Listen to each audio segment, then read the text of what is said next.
Zest is in, where resilience begins, not fixing the cracks. Hello everyone, and welcome to Zest is in with me, Shel Marie, the podcast that'll take you on a journey from the hustle to the harmony, fueling your passion whilst finding your peace. Today, I am super excited to welcome Giorgia G, the success coach for multi-passionate founders and CEOs who are ready to stop self-sabotaging and finally hit goals that have felt out of reach for years. Through her nonsense, I don't know what is happening in my voice, excuse me. Through her non-nonsense, high-performance approach, Giorgia invites us into breaking old patterns, clearing mental blocks, and stepping into accelerated growth while all honoring our unique vision. With over 100 success stories, which I'm hoping she'll share some with us today, she is here today to share how she supports her clients in hitting meaningful goals in as little as 90 days. With no excuses, no fluff, no cheerleading, just a clear, grounded, no BS approach that challenges you to move beyond your limits and create results now rather than waiting years. What more could we want?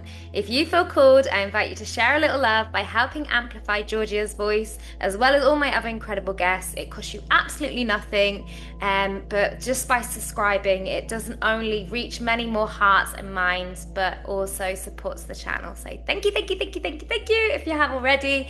And may this episode bring you the clarity, courage, and the embodied confidence to take bold, aligned action now. Welcome, Giorgia. Thank you. So great to be here. You're very welcome. So I'm always, before we get into the nitty gritty, which I'm really excited to do, I'm always intrigued because I feel like we often have to have that moment ourselves in something that we've maybe worked, because I feel like there's a reason why you say years into days, like 90 days or less. And I feel like there's something that always we were striving for, and then we had a really like a aha. I know it's really cliche, but like an aha moment. So I'd love to, first of all, before we share I'm sure your incredible success stories, just really about you and your journey. I think is always really nice to know. Absolutely.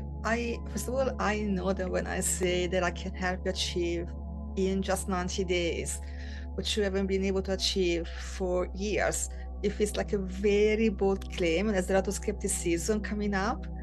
And I really want to, and maybe we will talk about this more later on. Yes. But really it's about seeing the opportunities that you haven't been able to see up until now because of some belief that you have. And that's exactly my story. I moved to London 10 years ago now, just came all the way from Italy because I knew I wanted to start a business. I know that I felt called to London because it was a vibrant entrepreneurial community. And I start and I get some traction, some success, and 3 years go by, and finally I'm in this place where I have clients, I have income, and I want to grow. Like I'm ready for the next stage and the 10K months and all of that.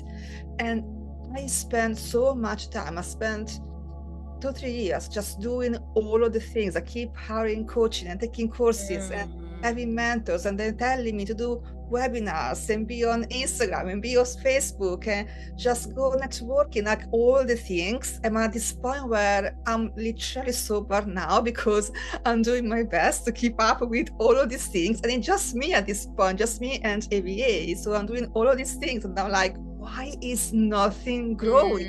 I am following all the strategies. I am doing all the things. My income isn't budging at all. Yeah.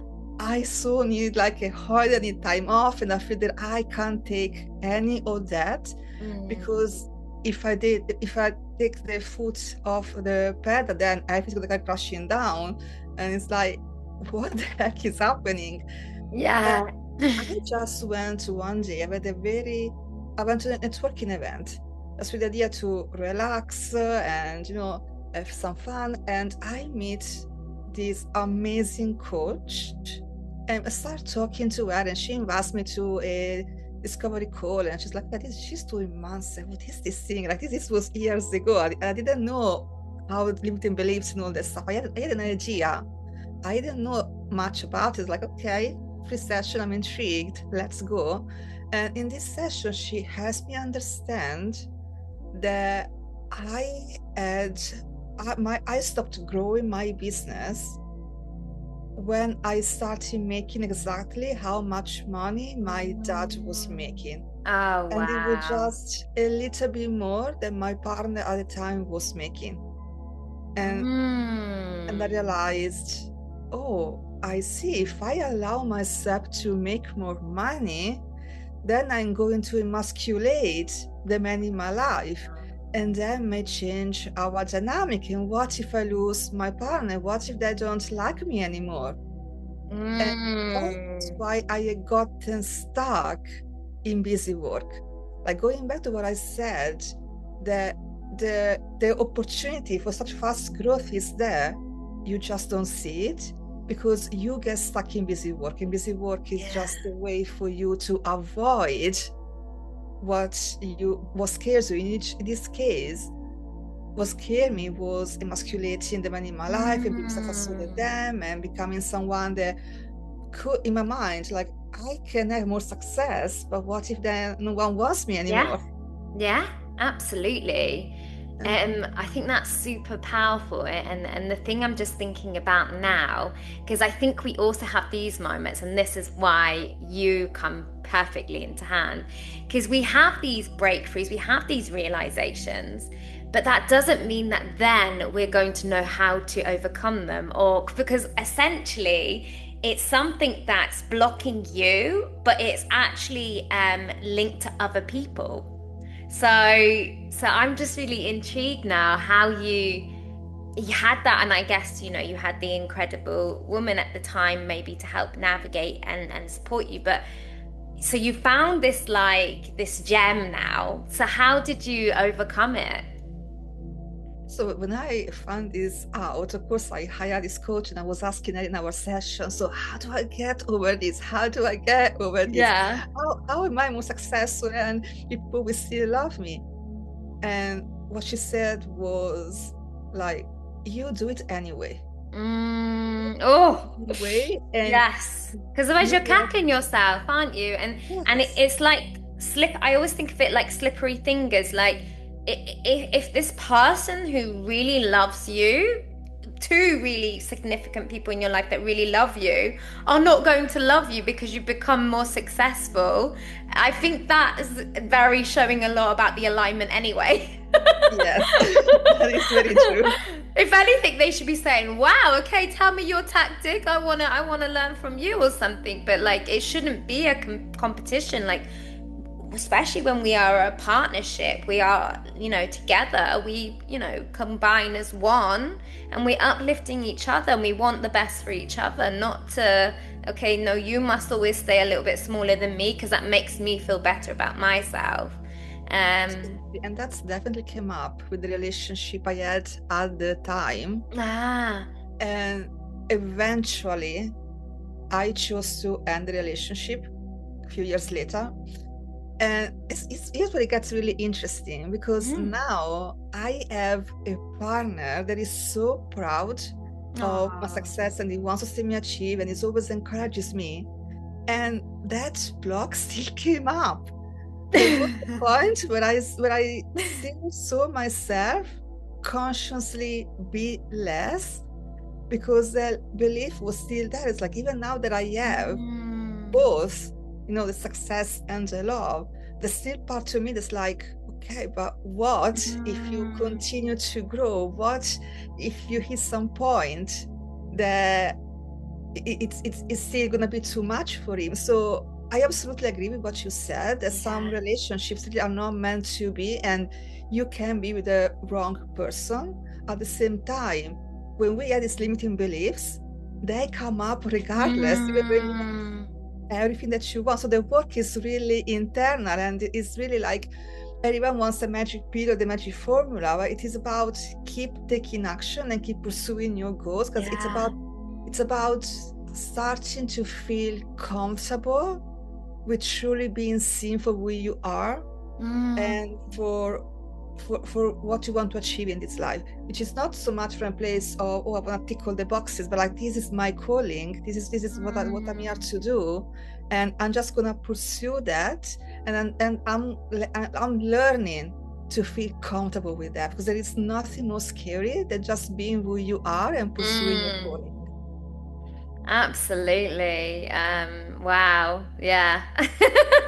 I love that like even when, and I always think it does this, we think like, okay, and then it comes another way, and then it's like you don't even see it coming. So you've just highlighted really, really even as a success coach, the importance of having a mentor, having that person to help you see those blind spots. And that's why I love connecting with coaches like you, because ultimately we can sit there, we can really think, like even in you sharing your story, I'm now thinking about me and like things in my, like even though I'm listening, my mind is also thinking, about things.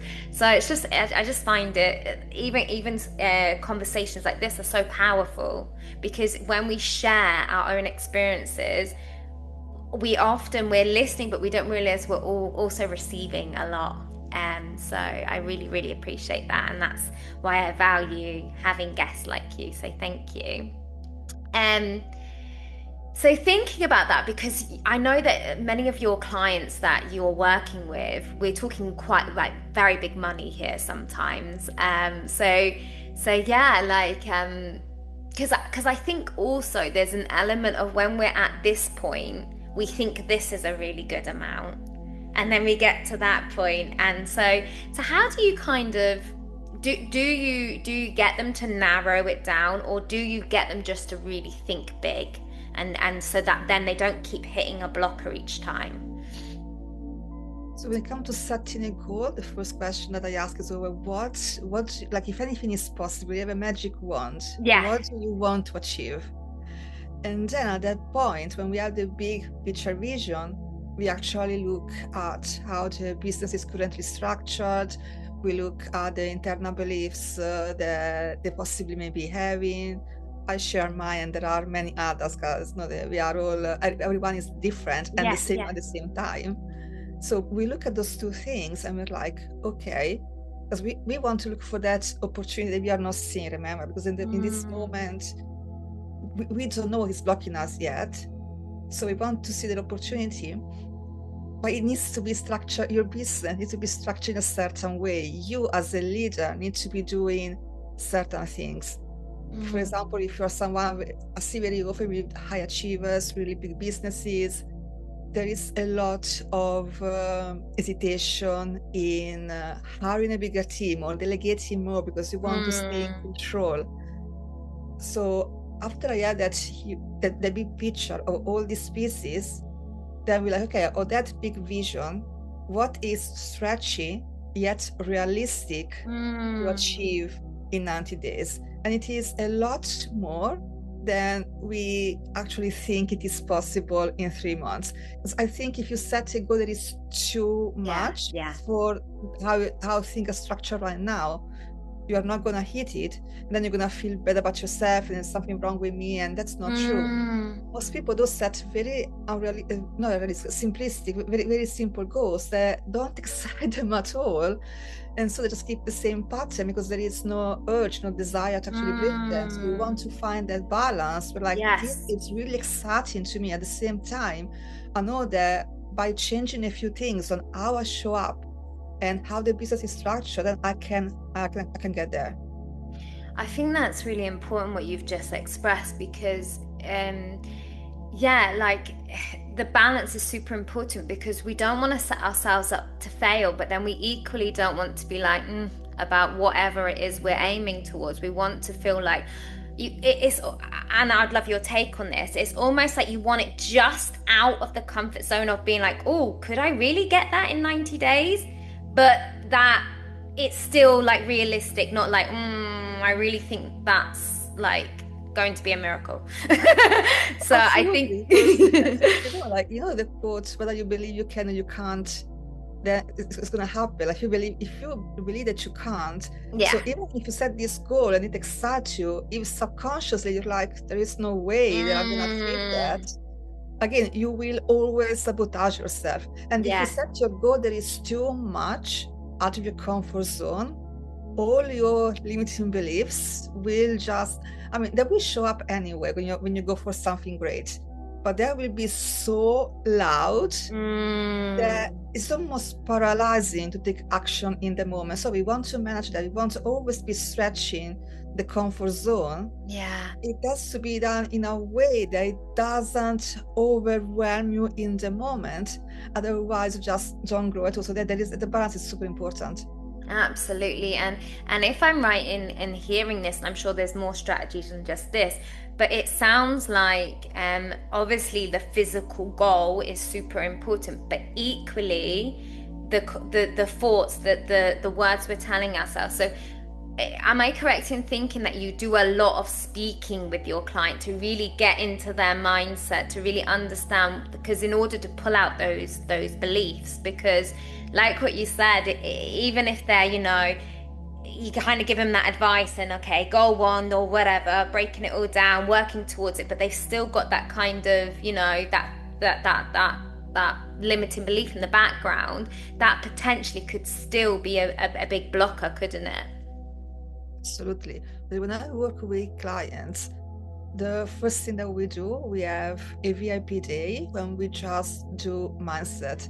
As at this point, I work with so many people that I can quickly identify by the way people are talking and sharing things, what those beliefs are that are really stopping them, what really is. And I like to go deep. It's not just a surface level, but just what's underneath the thing, underneath the thing, underneath the thing, which is always some version. Get that root. I really want to be in control, that I don't feel good enough. Like it's always the same version, but we really go there. And then we look, okay, how is that manifesting in your business? For example, if you are a people pleaser, like I'm a recovery people pleaser, the way that it showed up at the beginning of my business was, oh, I lower my prices for you and I give you everything in the kitchen sink, and the session will go on forever. And I was buying all the stores. So it does show up in different ways. Or if you are someone that is a high achiever, you want to retain control, like maybe you don't delegate, or maybe you delegate and you micromanage. And you still, even though now you have more time off because you're delegating, you still don't switch off. And so then your relationships become challenging. Yeah. So we look at how this belief manifests in tangible ways in your business. And then at that point we also figure out what is actually triggering you micromanaging, what is triggering you reducing your prices or all those, because there is always a very specific trigger that comes from what you experienced as a child.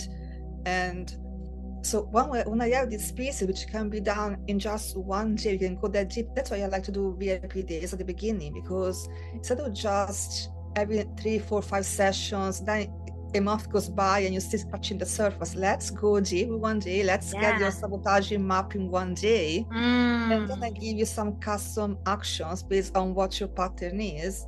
And then we still meet every week. And we're looking, okay, have you done this action? Yes or no? Has that pattern still come up? So we can rewire those beliefs in real time. But we don't always have to go down what happened to you 20 years ago, because we do that in one day. And then you just adjust like you see, okay, I'm in progress. No, okay, is this showed up again? Yes, okay, now let's handle it in the moment when it happens, because that's the only way you can rewire sabotage, when it happens. Wow. Yeah, that makes complete sense, because it's almost like you generate a blueprint just for the goal or the goals or whatever. And naturally, like what you say, when you go back to the meeting and the reviewing, it's going to be clear whether it's achieved or it's not been achieved, and then it's going to be a deeper conversation based on that. So and I don't know why, but what came to my mind when you shared about the people pleasing and the over giving, it's ironic, because I also think that sometimes what we don't realize is in those situations, like obviously if you set the timer and they're aware of like this is what we're going to do, that's different. But say we say a 20-minute free discovery call or something, and then it's 30, and then it's what we don't realize is as well, sometimes people don't actually also have that capacity to receive all that. So it's kind of like we want to give, but actually sometimes when you give and then you leave a little, it allows for growth, I think, because it's almost like, if you gave a child unlimited reins in a sweet shop, are they going to feel good at the end of it? Probably not. Yeah. but if we go once a week or something and they have that certain amount and they get to pick, they're going to be excited to return, aren't they? So I don't know where that came to mind, but I just No, it's absolutely true. It's always, and I worked like with people that are like, being so generous and over giving at discovery calls. They don't get the client, and then a few months later, the client is still where they are because now they have everything. Yes. They're implementing nothing, so it's a lose-lose situation. Yes, that's really powerful what you've just expressed as well. I think that's super important, because I think there is this element as well, which is, I guess, another, and obviously you could definitely comment on this, but it's also another potential limited belief in the background of getting the information. Oh, I can do it myself, but have you got the results? So it's, again, okay, you could have that session and everything's been revealed to you, or you could listen to that person, but actually sometimes we need that accountability of that person, that blind spot, because without sounding harsh, this is why we have mentors and coaches, is because has it worked yet for you? Then maybe you need a little bit of support. So and when I say that, I'm not inadvertently saying you to the people listening. I'm talking very loosely, but equally, again, even that in itself, if there's that story of and I think this links to it, of hey stupid, and 5 people are walking in front and they hear hey stupid, and one turns around and says, who are you calling stupid? But did the person say, I'm calling you stupid? So if in saying that of, oh, has it worked for you yet, and you feel that like inside, like I've just like triggered you or said something like, how dare, that is a clear indication. That's like, sometimes those comments or those things or those podcasts or something we hear from those people that once, we liked it when it was the cheerleader and it was the comforting, but the moment they say something, we're like, oh, I don't like this person. But we actually need to check in. Why have we just taken that really personally? Because I think everything is always a mirror and a reflection of ourselves.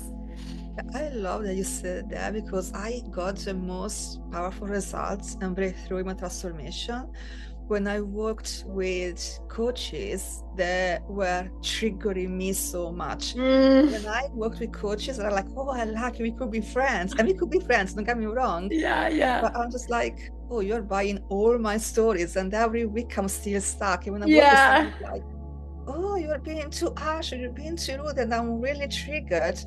Once I calmed down, I was like, oh, you're right. Okay, thank you. Let's get to work. Yes. But it's so interesting you say that, because even without, say, the professional, the coach, the mentor, someone that we're seeking intentionally, this is personal to me, I'm not saying for everybody, but when I really, really think of the most transformational times in my life, they have not been the people that have, given me the hug and said, it's okay, Shelly, you can get through this. Love that. But it's been those ones where I verbally felt slapped around the face and like, how dare you speak to me like that? No, this is not my life. Like, don't you dare speak these things on my life. And then like in a couple of months later or something, like, oh, okay. Yes. I see what they were meaning.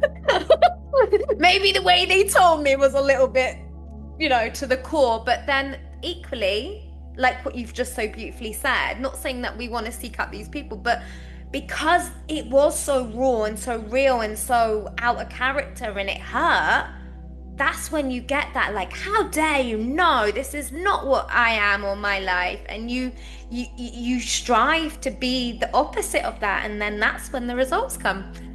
Yeah, yeah. I'm not saying you get to seek out people that are rude, or it's, to me, it's about honesty. We're radically honest. We were talking before about overgiving and discovery course and all of that, and it makes you feel generous, right? It makes you feel like, oh, I'm a good person because I'm giving in between.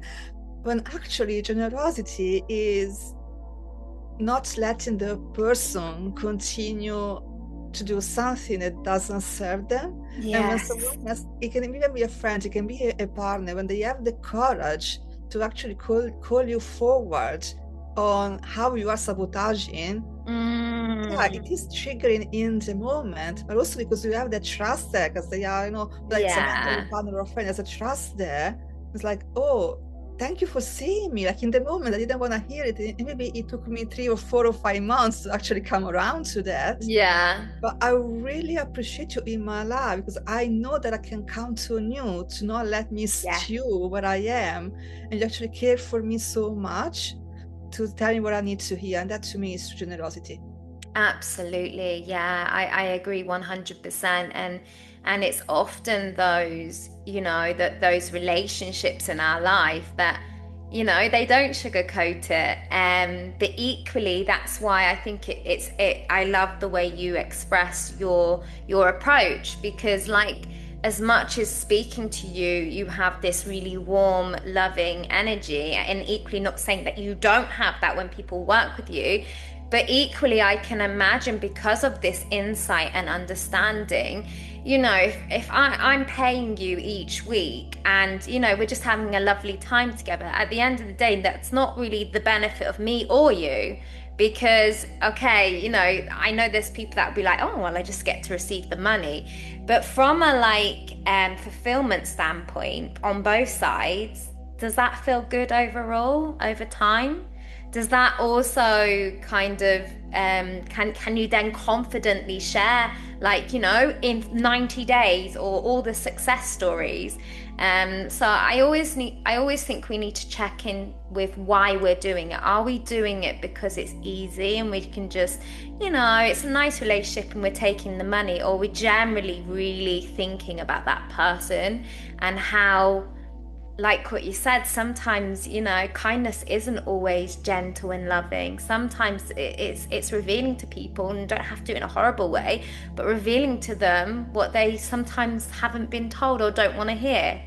And it gets the results, doesn't it? I think that is an act of love. Because what I notice is that people do want to be seen, and there are times in my session people can share some really vulnerable, intimate things, and there is a time to just hold the person and be loving and compassionate. And then there's a time when you just get to be radically honest and say, I see what's not working for you. And you can do that. My clients tell me that I do this because I have this calm energy that I can say some quote unquote brutal things in a loving way.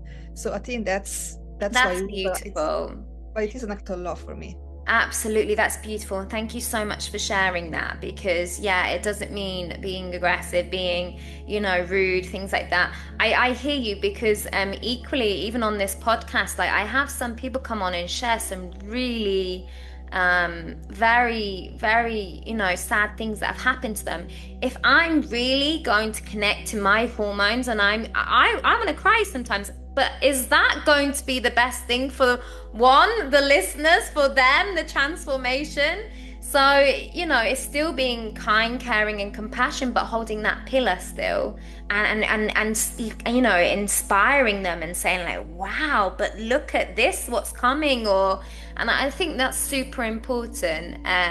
Whereas there was a time where I would have just connected right to how they felt at that time. I would have been an absolute blubbering mess, and then they'd probably be the one comforting me, which is the complete wrong way around.